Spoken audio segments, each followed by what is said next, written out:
Welcome back दोस्तों। उम्मीद है आप सब ठीक होंगे। आज की कहानी है बटरफ्लाई के बारे में, जिसे हर किसी का रस चूसना बहुत ही अच्छे तरीके से आता था और इसी वजह से हर कोई उससे शादी करना चाहता है। लेकिन ये बटरफ्लाई किस फूल को अपना बनाएगी, यही हम आज देखने वाले हैं। मूवी का नाम है मूनलाइट बटरफ्लाई। तो कहानी की शुरुआत में हमें एक नाइट क्लब में रीमा को दिखाया गया, जो उस क्लब की सबसे खूबसूरत वर्कर थी। इस वजह से उसके पास बहुत सारे अमीर क्लाइंट्स थे, जिनकी वजह से उसे पैसों की कभी कमी नहीं होती और ना ही उसे ओवरटाइम करना पड़ता। तो ऐसे ही एक क्लाइंट को खुश करने के बाद रीमा अपने दोस्त जीन से मिली, जो अपने इंडियन क्लाइंट्स के ना आने से दुखी थी। जो भी हो, इस बातचीत के बाद रीमा नाइट आउट के लिए निकल गई। तो रास्ते में उसे उसके भाई डोनी का कॉल आया।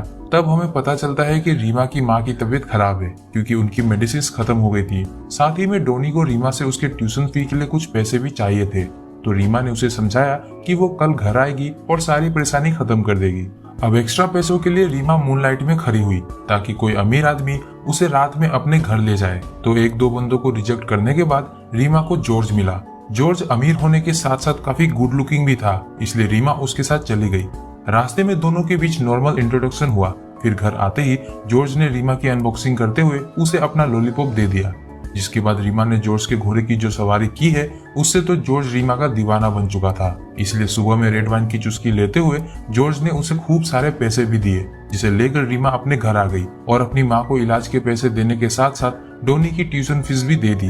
अब रात भर खुदाई करने के बाद रीमा काफी थक गई थी, इसलिए वो आराम करने गई। लेकिन तभी उससे मिलने उसकी बेस्ट फ्रेंड काइली आ गई। काइली को भी कुछ पैसे चाहिए थे, इसलिए रीमा ने उसे भी कुछ पैसे उधार में दे दिए। वही शाम में रीमा को उसके बॉयफ्रेंड रॉय का कॉल आया, जो उसे मिलने के लिए हॉस्टल में बुला रहा था। वैसे मैं बता दूं कि रॉय अभी पुलिस एकेडमी में भर्ती होने की तैयारी कर रहा है और उसकी पढ़ाई का खर्चा भी रीमा ही दे रही थी। इधर रीमा रॉय के हॉस्टल में आकर उसके घोड़े की सवारी करती है। उधर जॉर्ज ने एक डिटेक्टिव से रीमा की सारी जानकारी निकलवा ली थी, जिसमें उन्हें अभी रीमा के बॉयफ्रेंड रॉय के बारे में कुछ भी पता नहीं चल पाया था। वैसे जॉर्ज अमेरिकन एजेंसी में काम करता था, इसलिए उसके पास पैसे और पावर दोनों ही थे। लेकिन डिवोर्स होने की वजह से जॉर्ज के जीवन में प्यार की कमी थी, इसीलिए उसे रीमा की जरूरत पड़ी। क्योंकि रीमा के कैरेक्टर और उसकी खूबसूरती से उसे प्यार हो गया था, इसलिए उसने रीमा को कॉल करके अपने एक फ्लैट पे बुलाया, जहां उसने रीमा को समझाया कि वो उसके साथ लिविंग में रहना चाहता है, जिसके लिए वो उसे पैसे भी देगा। साथ ही में वो उसकी फैमिली के खर्चों को भी संभाल कर उसकी माँ का इलाज भी करवा देगा। रीमा को समझने में देर नहीं लगती है कि ये वंस इन अ लाइफ वाली सिचुएशन है, इसलिए उसने तुरंत जॉर्ज का ऑफर एक्सेप्ट किया और ये खुशखबरी उसने अपनी क्लब वाली दोस्त जीन के साथ अपनी मम्मा को भी दिया और वो दोनों रीमा के लिए खुश भी थे। रीमा जब वापस अपने घर आई तो डोनी ने उसे बताया कि रॉय उसका बस फायदा उठा रहा है, लेकिन रीमा ने उसकी बात को इग्नोर किया और वो अगले दिन वापस से जॉर्ज के पास आ गई। तो स्विमिंग पूल के पास जॉर्ज ने उसे एक गुड न्यूज बताई कि वो उसकी माँ की किडनी ट्रांसप्लांट करवा देगा, जिसके लिए उसे या उसके भाई को डोनर बनने की जरूरत भी नहीं है, क्योंकि उसका दोस्त एलियट जो डिटेक्टिव था वो किसी और डोनर का इंतजाम कर लेगा। इसी बीच रॉय रीमा को लगातार कॉल किए जा रहा था, क्योंकि उसे शक था कि रीमा को कोई और मिल गया है।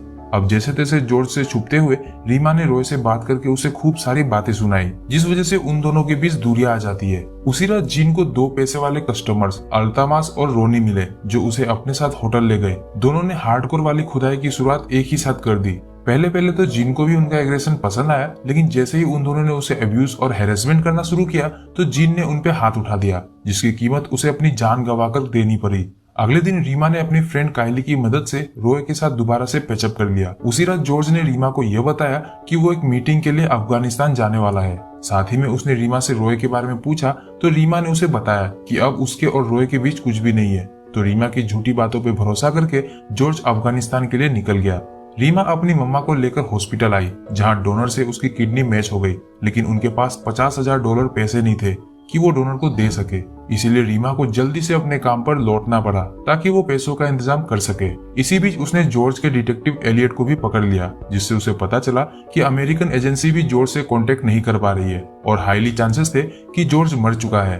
पर एलियट का मानना था कि अगर नक्सलियों ने किसी भी अमेरिकन को मारा होता तो उनके लिए एक जीत की तरह होती और इस कामयाबी को वो पूरी दुनिया के सामने जरूर रखते। पर उनकी तरफ से ऐसा कुछ भी देखने को नहीं मिला। तो जॉर्ज 100% जिंदा है, लेकिन रीमा जॉर्ज के सहारे नहीं बैठ सकती। इसीलिए वो एलियट को समझाती है कि बेटा पीछा करना बंद करो, नहीं तो जहाँ से निकले हो वहीं वापस घुसा दिए जाओगे। एलियट को धमकाने के बाद रीमा रोय से मिली और उससे माफी मांगा, लेकिन रोय ने उसे ये बोलकर ब्रेकअप कर लिया कि उसके जॉब की वजह से उन दोनों के बीच में हमेशा आर्ग्यूमेंट होगा, इसलिए उन्हें अलग हो जाना चाहिए। इतना सब होने के बाद रीमा ने खुद को जैसे तैसे संभाला और वापस अपने काम पर जाने लगी, जहाँ उसे रात में एक अरब देश का प्रिंस हबीब मिला, जो कि रीमा की खूबसूरती देखकर रुक गया। और जब उसने रीमा को अपने बारे में बताया तो रीमा खुशी खुशी उसके साथ निकल ली, क्योंकि उसे पैसों की जरूरत भी थी।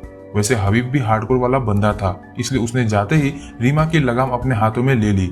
इसके बाद हबीब ने रीमा को अपने ऊंट पे बैठाकर वेलकम टू दुबई करवाया। अब रीमा की झील में हबीब के ऊंट को इतना पानी मिल गया था कि उसने भी खुदाई के बाद रीमा के सामने एक डील रखी कि वो उसे बहुत सारे पैसे देगा, वो उसे अरब की क्वीन बनाएगा, लेकिन उसकी बस एक ही शर्त है कि उसे उसका पानी सिर्फ उसके ऊंट को ही पिलाना होगा, कोई और दूसरा मर्द उसे हाथ तक नहीं लगाएगा। ये मौका जिंदगी ने रीमा को दूसरी बार दिया था, जिसे उसने दोनों हाथों से कबूल कर लिया। अभी जो कुछ भी रीमा की लाइफ में चल रहा था, उसने सारी बातें डिनर पे काइली को बताया। इसी बीच काइली को वोमिटिंग हुई, तो उसने इस वोमिटिंग का रीजन फूड पॉइजनिंग बताया। यही उन्होंने रोय की भी बात की कि ब्रेकअप के बाद रीमा ने रोय से भी कोई कांटेक्ट नहीं रखा। कुछ दिनों बाद न्यू ईयर था, तो रीमा न्यू ईयर के दिन रोय से मिलने गई, तो उसे हॉस्टल की वार्डन से पता चला कि रोय तो काइली के साथ उसके शहर में शिफ्ट हो गया है, और वार्डन काइली को ही रोय की गर्लफ्रेंड बता रही थी, क्योंकि वो अक्सर रोय से मिलने उसके घर आती थी।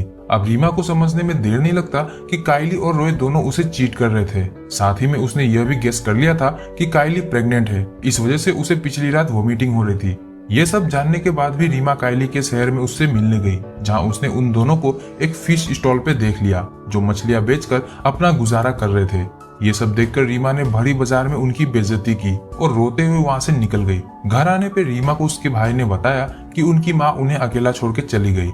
माँ उसके आखिरी पल में रीमा को बहुत याद कर रही थी, लेकिन रीमा का कॉल ही नहीं लग पा रहा था, जिसके बाद उन्होंने उनका फ्यूनरल अच्छे से किया। इसी बीच हबीब रीमा को लगातार कॉल किए जा रहा था, तो रात में रीमा ने उसे कॉल करके बताया कि उसकी माँ नहीं रही, इसलिए उसने उसके कॉल का कोई जवाब नहीं दिया। ये सुनकर हबीब ने भी उससे अफसोस जताया और कुछ पैसे उसके अकाउंट में डाल दिए। फिर रीमा हबीब के साथ चली गई थी। वहीं दूसरी ओर हमने देखा कि जॉर्ज अभी इजिप्ट में जिंदा था और वो वापस घर आने वाला है। ये बात उसने अपने दोस्त एलियट को बताया, ताकि एलियट रीमा से मिलकर उसे सच्चाई बता सके। इधर हबीब ने रीमा को गन दिया और उसे कार में ही रुकने को बोलकर अपने कुछ दोस्तों से मिलने चला गया। यही हमने देखा कि ये दोनों वही चंगू मंगू है जिन्होंने रीमा की दोस्त काइली को मार दिया था। अब यही रीमा ने उन सब की एक वीडियो भी बना ली थी, ताकि फ्यूचर में कुछ काम आ सके। खैर, घर आने के बाद डोनी ने रीमा को बताया कि एलियट नाम का एक शख्स आया था, जिसने उन्हें बताया कि जॉर्ज जिंदा है और वो वापस घर भी आ रहा है। तभी उन्हें टीवी पर न्यूज मिली कि जिस शहर में काइली और रोय रहते थे, वहाँ टेररिस्ट अटैक हुआ है, जिसमें बहुत सारे लोग मारे गए हैं। इसी बीच रीमा को जॉर्ज का कॉल आया, तो पता चला कि जॉर्ज अभी काइली के शहर में ही है और उस टेररिस्ट अटैक में काइली और रोय दोनों मारे गए। ये सुनकर रीमा और डोनी फूट फूट के रोने लगे। अब उसी रात जॉर्ज वापस घर आया और रीमा से मिला।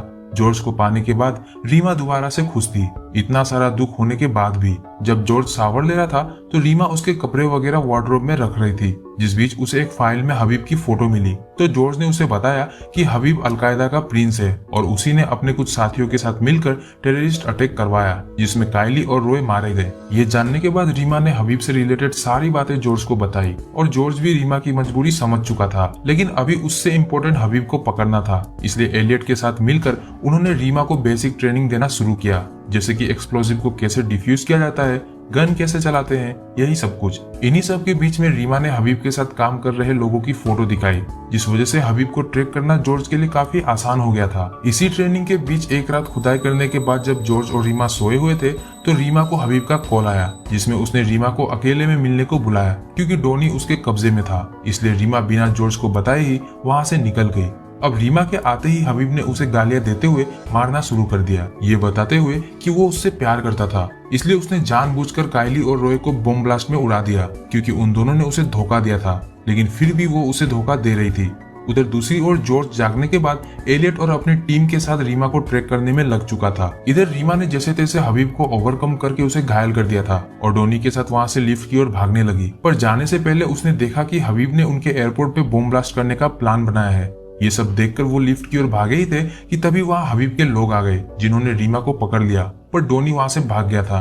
अब उन्होंने रीमा को बांधकर एक रूम में लॉक किया और अपने प्लान पे काम करने लगे। वही रूम में रीमा ने खोजबीन करके उनके एक एक्सप्लोसिव को ढूंढ निकाला था। वही रीमा ने हबीब और उसके गैंग वालों की बातें सुनी कि वो 2 मिलियन लोगों की जान लेने वाले हैं इस बम धमाके में। ये सुनकर रीमा ने उस एक्सप्लोसिव को एक्टिवेट कर दिया, जिसके बाद उसने अपना फोन निकालकर जॉर्ज को कॉल लगाया, जो कि उनके बिल्डिंग के नीचे आ चुका था। पर रीमा कुछ नहीं सुनती और हबीब के साथ खुद को भी उस धमाके में उड़ा देती है। मरने से पहले उसने जॉर्ज को आई लव यू बोला, क्योंकि वो एक दूसरे से शादी करने वाले थे, पर किस्मत को तो शायद कुछ और ही मंजूर था। इसी सैड एंडिंग के साथ हमारी आज की मूवी मूनलाइट बटरफ्लाई यहीं खत्म हो गई।